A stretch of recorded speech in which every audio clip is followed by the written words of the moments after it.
Olá, Infantil 3A, tudo bem com vocês? Aqui quem fala é a Pro Lilian. Vamos para mais uma atividade do dia? A nossa atividade chama-se o som das pedras.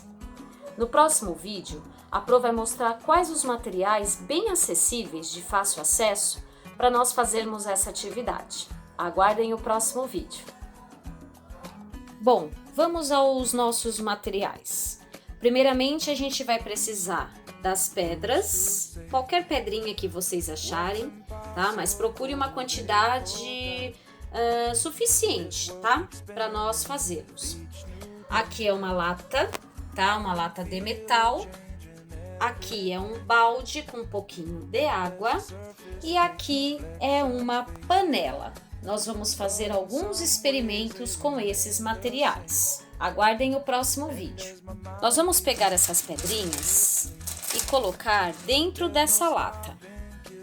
Nós vamos prestar atenção qual o som que essas pedrinhas vão ter quando a gente coloca dentro da lata e quando nós balançarmos a lata.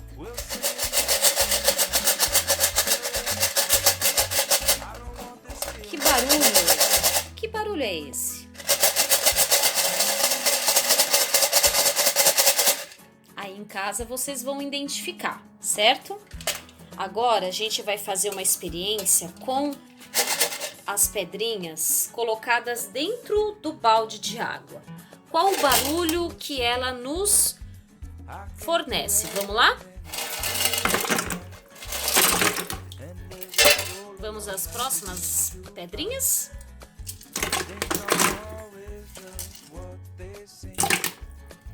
Olha que legal. Agora a gente vai pegar essas pedrinhas e colocar dentro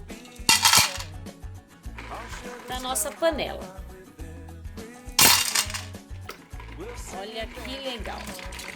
Qual o som que ela produz quando está no metal? Olha só.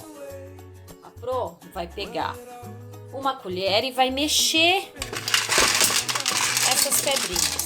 O som que se produz quando mexe essas pedrinhas dentro desse metal. É um barulhão daqueles, né?